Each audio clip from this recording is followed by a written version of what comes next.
Bismillahirrahmanirrahim. Assalamualaikum warahmatullahi wabarakatuh. Apa kabarnya kakak-kakak?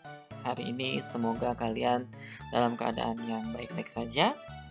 Hari ini kita melanjutkan pembelajaran sebelumnya, yaitu tentang jenis-jenis segi empat.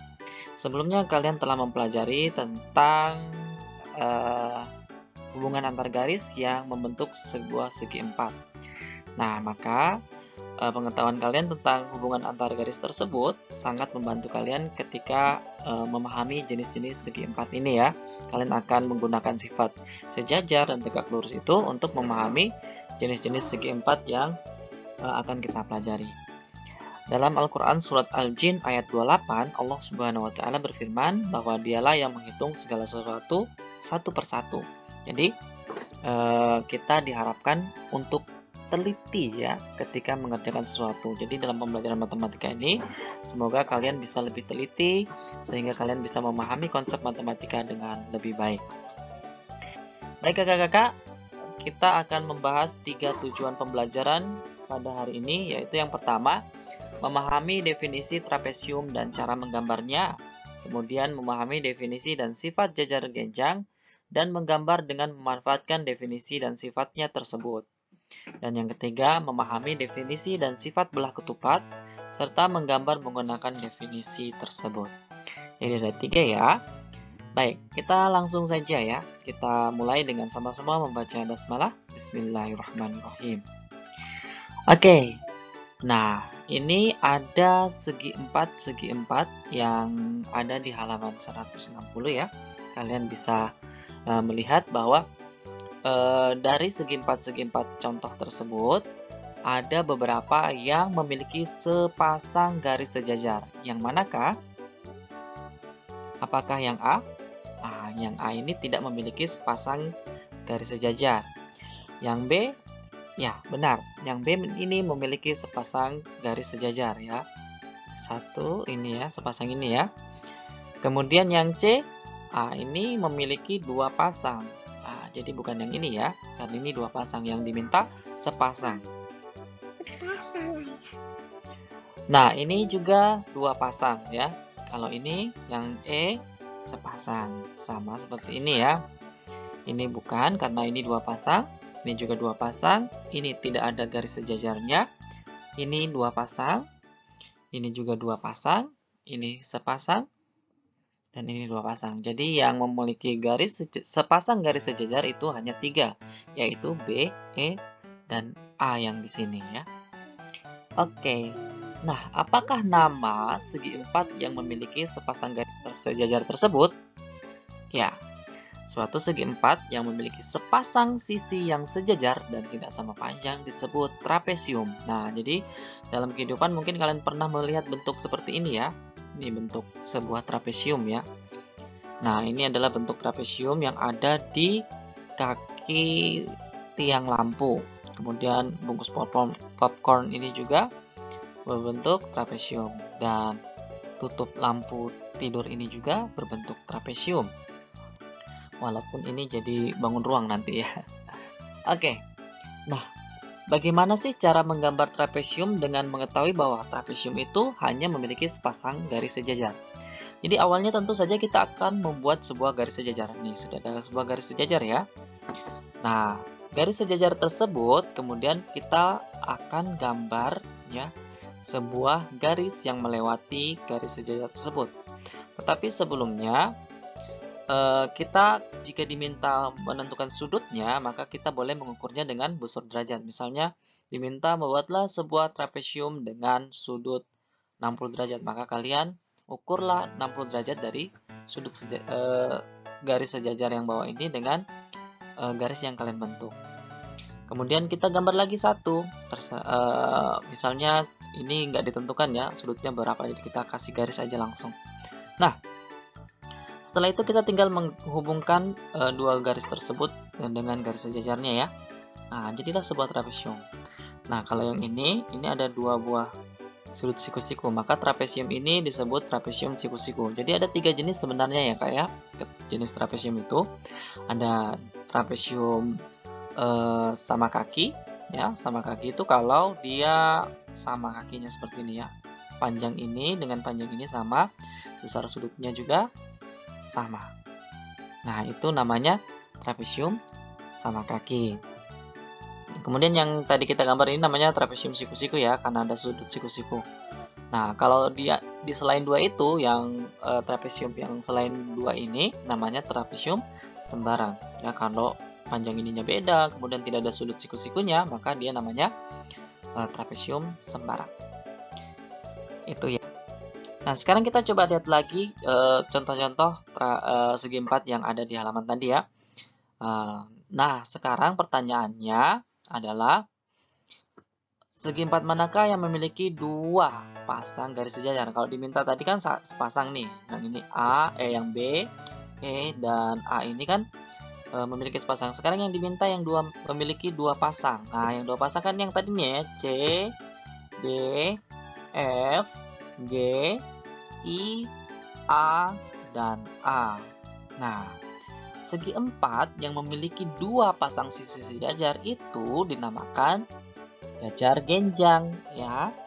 Tapi tadi tidak syaratnya tidak sudutnya tidak membentuk 90 derajat ya. Karena kita tahu kalau yang bentuknya 90 derajat di sini berarti nanti akan membentuk persegi atau persegi panjang. Jadi segi empat dengan dua pasang sisi sejajar dan sudutnya itu ya, jadi yang memiliki suatu segi empat dengan dua pasang sisi sejajar disebut jajar genjang ya. Jadi dua pasang sisi sejajar dan tidak membentuk sudut siku-siku disebut jajar genjang. Nah, contoh jajar genjang ini ya, misalnya tangga ini. Ini ya, ini disebut jajar genjang. Oke, Kakak. Sekarang bagaimana sih sifat-sifat jajar genjang? Ya, kita lihat dari bagaimana panjang sisinya dan bagaimana besar sudutnya. Contoh pada jajar genjang ini. Nah, kita lihat sisi AD dengan sisi BC ini tentu saja panjangnya sama. Buktinya kita bisa hitung 1, 2, 3, 4, 5, 6, 7, 8. Yang di sini juga sama, 1, 2, 3, 4, 5, 6, 7, 8. Jadi sama-sama 8 kotak. Jadi sisi yang berhadapan ini sama panjang. Begitu juga dengan AB dan DC ini sama panjang ya. Jadi salah satu cirinya adalah sifatnya adalah sisi-sisi yang berhadapan sama panjang. Kemudian bagaimana dengan sudut-sudutnya? Jadi ternyata sudut-sudut yang berhadapan sama besar. Sudut yang berhadapan itu yang mana? B dengan D, kemudian A dengan C. Jadi coba kita buktikan apakah benar B dengan D ini panjang sisinya besar sudutnya sama. Coba kita ambil busur derajat kemudian kita ukur. Kita ambil busur derajat dulu ya. Oke. Ini busur derajatnya. Jadi ini sudut B besarnya kalau kita lihat adalah 60 derajat. Jadi kalau di sini 60 derajat seharusnya karena sudut yang berhadapan itu sama besar, berarti D ini harusnya 60 derajat. Coba kita ukur. 0, 60. Ternyata benar ya. Sudut yang berhadapan sama besar. Begitu juga dengan sudut A dan C. Sudut C ini besarnya 120. Dan sudut A sama juga 0, 120. Jadi sama ya. Sudut-sudut yang berhadapan sama besarnya. Jadi tapi ada satu lagi sebenarnya cirinya ya. Tadi di sini kan 60 derajat ya. Yang di sini 60, yang di sini 120 ya. Kalau kita jumlahkan 120 dengan 60, hasilnya berapa, Kak? 180. Jadi sudut yang bersebelahan itu pasti jumlahnya 180. Di sini juga 60. 120 tambah 60, 180 ya. Di sini juga kan 60. Jadi 120 tambah 60, 180. Di sini 60, sini 120. 120 tambah 60, 180. Sama ya. Jadi sudut yang bersebelahan itu besarnya 180 derajat. Gitu ya. Nah, bagaimana sih cara menggambar jajar genjang? Misalnya kita diminta membuat jajar genjang dengan panjang sisi 4 cm dan panjang sisi yang satu 3 cm dan sebesar sudutnya 70 derajat. Pertama kita gambar dulu garis sebesar 4 cm ya. Nah, kemudian kita buat titik sudutnya di sini dan kita ukur dengan menggunakan busur derajat. Karena diminta 70 derajat, kita buat titik di sebelah sini ya. 70 derajat di sini, kemudian kita garis. Dan kita ukur panjang garis ini 3 cm. Setelah itu, kita geser busur derajatnya ke sebelah sini. Nah, tadi kan kalau di sininya 70, pasti di sininya 110 ya, karena harus bersebelahan itu 180. Jadi di sini kita ukur 110. Nah, kita garis, yang panjangnya juga sama 3 cm. Kemudian terakhir kita beri garis di atasnya dan selesai. Jadi cara menggambar jajar genjang sangat mudah. Nah, sekarang ayo kita cermati kembali ya. Nah, sekarang saya akan tanya berapa kira-kira besar sudut yang di sebelah panjang garis yang di sebelah sini. Siapa yang tahu? Ya, benar sekali, 3 cm. Kenapa? Karena sisi yang berhadapan sama panjang. Otomatis berarti yang di sini berapa Kak panjangnya? Benar sekali, 4 cm. Ya, karena sisi yang berhadapan sama besar. Kalau begitu, sudut yang berhadapan sama besar. Berarti di sini berapa derajat? Iya, benar sekali, 50 derajat. Dan sudut yang di sebelah sini berapa? Ya, 130 derajat. Kenapa? Karena sudut yang bersebelahan besarnya 180 derajat. Jadi 180 kurang 50 berarti sisa 130 ya. Berarti di sini 130. Kalau kita sudah tahu di sini 130, pasti di sini juga 130 derajat. Mudah ya? Kalau ini sama, mudah juga ini. Ini semua 3 cm, berarti pasti semua sisinya panjangnya 3 cm. Kemudian di sini pasti 140 dan di sini 40 ya. Kenapa? Karena 140 tambah 40 180 ya. Di sini juga 40. Nah, ini yang nomor 2 ini adalah yang kita akan bahas selanjutnya. Kalau tadi yang kita namakan ini namanya jajar genjang, dan jajar genjang yang mempunyai sisi yang semuanya sama panjang ini kita akan sebut sebagai bangun yang akan kita bahas ini. Nah, ini kita lihat apa hal unik dari jajar genjang di samping ya. Dari dua jajar genjang ini, hal yang unik adalah panjang semua sisinya adalah sama. Dari sini ke sini, dari sini ke sini, dari sini ke sini, sama semuanya. Ini juga ya, sama panjang. Nah, jajar genjang yang memiliki panjang yang sama, ya, 4 sisinya sama panjang disebut belah ketupat. Ya, ini kita sering lihat ya di stupa candi ini ada belah ketupatnya. Di tas ini ada. Nah, ini juga di jendela-jendelanya ada. Ini juga di tasnya ada. Kemudian ini di nanasnya juga ada. Dan ini terakhir ada di ketupatnya itu sendiri ya. Ini dinamakan belah ketupat. Nah, sifat-sifat belah ketupat ini hampir sama dengan jajar genjang. Bagaimana panjang sisinya dan bagaimana besar sudutnya? Kita lihat. Nah, ternyata pada sebuah belah ketupat, besar sudut yang berhadapan sama dan panjang sisi yang berhadapan sama. Jadi semua sisinya sama panjang, ya, semua sama panjang dan sama seperti jajar genjang, sudut-sudut yang berhadapan sama besarnya, ya, selalu sama besarnya. Yang berbeda hanya semua sisinya sama panjang. Ya, ini kalau kita buktikan berarti sama semua ya. Nah, kenapa kita tidak mencontohkan bagaimana cara menggambar belah ketupat? Karena caranya sama aja. Cuman yang membedakannya adalah semua sisinya harus sama. Nah, ini adalah latihan kalian. Kalian bisa menggambar sebuah jajar genjang dengan besar salah satu sudutnya 60 derajat. Pasti bisa ya? Oke. Jika sudah, kalian akan mengerjakan latihan ini yang akan kalian kumpulkan di Assalam Learning. Silakan tulis kata yang tepat pada kotak kosong ya dengan melihat gambar di sebelah kanan. Jadi ketika melihat nomor 1 ini berarti lihat yang ini.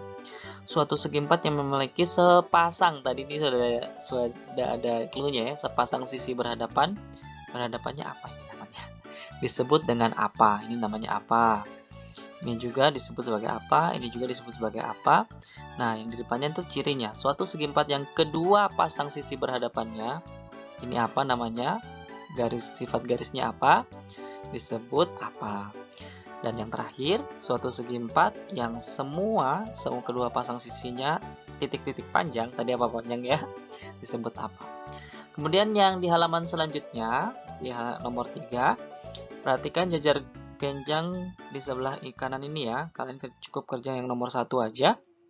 Kalian isi dengan bilangan yang sesuai. Jadi kalau di sini 6, di sini berapa ya? Kalau di sini 5, di sini berapa ya? Ini kalau sudutnya di sini 115, di sini berapa ya? Di sini 65 derajat, di sini berarti berapa ya? Tinggal diisi saja. Demikian kakak yang kita pelajari hari ini.